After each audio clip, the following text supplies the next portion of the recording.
बापटू पुआ हारिव नुआपड़ा उपनिर्वाचन में देखा मिली रोचक चित्र चा खटी आरंभ कर रेस्टोरेंट पर्यंत सबुठी नेता भिड़ एवं सबु दल नेता भिड़ जमाउछन्ति एवं ता सहित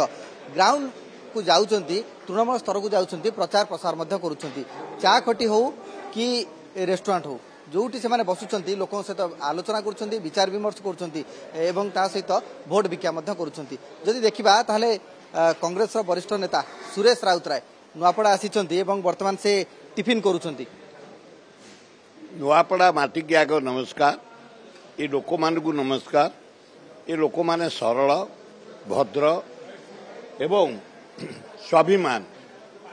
मु 4 दिन 10 दिन तले आसली 2 दिन रही एटिकार छात्र युवक महिला आदिवासी हरिजन समस्त पचारि बुझी से कहले ये 3टी कैंडिडेट गोटे कैंडिडेट घर हूँ बीजेपी हूँ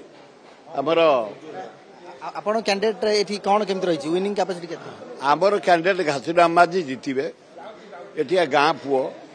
ए माटीर पुओ जड़े विशिष्ट आईनजीवी सोशल वर्कर 5 थर लड़िले एवं 5 थर लड़िले गला थर 52,000 भोट पाई से पाइबे कहीं ना काम कर कांग्रेस इंदिरा गांधी इंदिरावती ये डैम करी आज कलाहांडी चाउल बासुमती वर्ल्ड फेमस तो ये कौन ग्राउंड रियलिटी कौन देखुं आप रेस्टोरेंट बस लोक सहित आलोचना कर नंबर 1 हम घासीराम माझी नंबर 2 हम बीजेडी नंबर 3 बीजेपी गोटे आउ गोटे चित्र देखा मिलूँ पुओ मनमोहन राउतराय से बीजेडी प्रचार कर बापा भारी पड़े ना पुओ बाप प्योर कांग्रेस कांग्रेस प्रचार कर हाथ पाई पुओ तार प्योर बीजेडी से बीजेडी पे काम कर किसी असुविधा ना बापटू पुआ हारिव एपट जो देखा बीजेडी विधायक बांकी विधायक देवीरंजन त्रिपाठी सी रेस्टोरेंट बसुँच जे आपण बर्तमान निर्वाचन प्रचार कर चा खटी आरंभ कर रेस्टोरेंट पर्यंत कौटी भी समय छाड़ूना साधारण लोकों सहित मिसबार ए उपनिर्वाचन जो सुजोग मिली नुआपड़ा ए अंचल संस्कृति कला ऐतिह्य एवं विशेषकर आमर जो रिच ट्रेडिशन रही ओडिशा जातिर ओडिया उत्कल जननी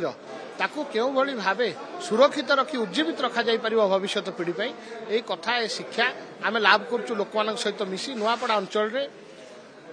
अद्भुतपूर्व भल पाइबा रही ओडिशार पूर्वतन मुख्यमंत्री नवीन बाबू प्रति साधारण लोकों सहित मिसी चा दुकान में बसी जलखिया दुकान में बसी दल मत निर्विशेष आम एकाठी होचु एवं अनुभव करुचु जो विचार प्रति राजू भाई ढोलकिया अभिभूत थिले अनुप्राणित थिले से विचार प्रति नुआपड़ावासी एकाठी होइछन्ते एवं नवीन बाबू को गोटे महिला शक्ति को आशीर्वाद दवाई निष्पत्ति नहीं विजय स्नेहांगिनी अपांकर विजु जनता दल नवीन बाबूंकर एवं जो आदर्शर अनुप्राणित होते स्वर्गीय राजू भाई ढोलकिया से संपूर्ण भाव से आदर्शर एथर विजय हो देखुंटे जे रेस्टोरेंट छाड़ना सहित देखा कांग्रेस खोर्धा जिला सभापति राजीव पट्टनायक तो राजीव आप देखुं माहौल देखिले कौन पल्स मापुंट देखंतु दीर्घ 7 दिन धरी नुआपड़ार 8 नंबर जोन रे मु दायित्व अच्छी 9टी पंचायत बुलुची जेतेबेले जो पंचायत रे पड़ा को पड़ा में बुलुचु नुआपड़ार गोटे ट्रेंड चली नुआपड़ा में एक ही नाम घासीराम घासीराम एवं जदि आपण देखिबे गत काली नवीन बाबू आसीथिले तांकर एक प्रचार सभा थिला इलेक्शन सभा थिला से कहले जे मो सहित बेईमानी हेछि मु पचारिबा पई चाहिबी जे बिजु जनता दल जेतले सरकार रे थिला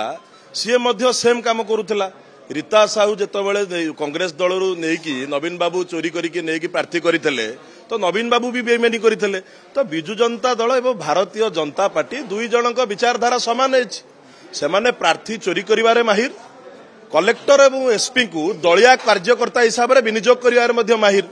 ए कथा को आपण लोकन बुझाई परछन्ती तो सुनंतु लोकों को एठी हमको बुझाइबा को पडुनी एठी जतबेले हमें लोकों को पाखु जाउछु लोक कहउचंती जे आज्ञा एथरा हमें मनस्थ करिछु जे घासीराम माझी को ही वोट देबु कारण भारतीय जनता पार्टी 15 मासर सरकार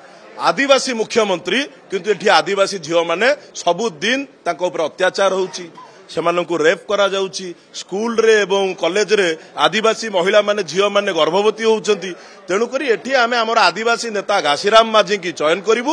ଏବଂ ଭକ୍ତ ଦାସ ଯୋଉଭଳି ଭାବରେ ନୂଆପଡ଼ାରେ କାମ କରିଛନ୍ତି ସୁପର ସ୍ପେଶାଲିଟି ହସ୍ପିଟାଲର କଥା ହଉ ନବୋଦୟ ବିଦ୍ୟାଳୟ କଥା ହଉ ଦୁଇଟି ସେଣ୍ଟ୍ରାଲ ସ୍କୁଲର କଥା ହଉ ତ ଆମେ ଭୋଟ ଏଥର କଂଗ୍ରେସକୁ ଦେବୁ। ଆଉ ମୁଁ ଆପଣଙ୍କୁ କହି ରଖିବାକୁ ଚାହେଁ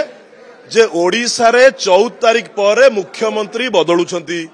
ବିଜୁ ଜନତା ଦଳ ଓଡ଼ିଶା ରାଜନୀତିରେ ଇତିହାସ ପାଲଟିବ କଂଗ୍ରେସ ଦଳ ବିଜୟ ଲାଭ କରିବ। ସବୁ ଦଳ ତ କନଫିଡେଣ୍ଟ ଅଛନ୍ତି କିନ୍ତୁ ୟାରି ଭିତରେ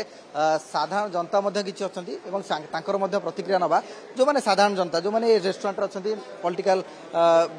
ଲିଙ୍କ ତାଙ୍କର ଯେଉଁମାନଙ୍କ ନାହିଁ। ଆଜ୍ଞା ନୂଆପଡ଼ା ବାସୀ ହିସାବରେ କ'ଣ ଦେଖୁଛନ୍ତି କାହା ସପକ୍ଷରେ ଭୋଟ ଯିବ କ'ଣ ମୁଦ୍ଦା ରହିବା ଦରକାର? ମୁଦ୍ଦା କଂଗ୍ରେସ ସପକ୍ଷରେ ଯିବ। ଘାସିରାମ ମାଝୀ ଯେହେତୁ ହେଉଛନ୍ତି ଏ ଜାଗାର ଲୋକାଲ ଲୋକ ଏବଂ ଏ ମାଟି ଲାଗି ସବୁବେଳେ ଲଢ଼େଇ କରୁଥିବା ଲୋକ ହେଉଛନ୍ତି ଘାସିରାମ ମାଝୀ। ତେଣୁକରି ଘାସିରାମ ମାଝୀ ହିଁ ଏ ଜାଗାରୁ ଜିତିବ। ବାକି ଯିଏ ଆସିଛନ୍ତି ଏଠି ଖାଲି ଭୁଆଁ ବୁଲେଇକି ଯିଏ ଯିବେ ମିଛ କଥା କହିକି ଠକିକି ଭୋଟ ନେବା ପାଇଁ ଚାହୁଁଛନ୍ତି କିନ୍ତୁ ଘାସିରାମ ମାଝୀ ଲଢ଼େଇ କରିଛି ଲଢ଼େଇ କରିବ। ନିହାତି ଭାବରେ ଆମେ ଆଲୋଚନା କରୁଥିଲେ ଏବଂ କିଛି ସ୍ଥାନୀୟ ନେତା ଯେଉଁମାନେ ରହିଛନ୍ତି ତା ସହିତ ଯେଉଁମାନେ ବରିଷ୍ଠ ନେତା ଅଛନ୍ତି ସେମାନେ ମଧ୍ୟ ଏଠାରେ ଉପସ୍ଥିତ ଥିଲେ ଏବଂ ସେମାନଙ୍କର ସ୍ଥଳ ବିଶେଷ ଯାହା ରହୁଛି ଯେ ସେମାନେ ତ ବେଶ କନଫିଡେଣ୍ଟ ଅଛନ୍ତି କିନ୍ତୁ ଜନତା ଜନାର୍ଦ୍ଦନ ହିଁ ସବୁକିଛି ନିର୍ଣ୍ଣାୟକର ଭୂମିକା ନେବେ ଯେ ସେମାନେ କାହା ସପକ୍ଷରେ ମତଦାନ କରୁଛନ୍ତି କାହାକୁ ସମର୍ଥନ ଦେଉଛନ୍ତି। ନୂଆପଡ଼ାରୁ କ୍ୟାମେରାମ୍ୟାନ୍ ପ୍ରଭାସ ସିହ୍ନାଙ୍କ ସହ ଜଗଦୀଶ ଦାସ OTV।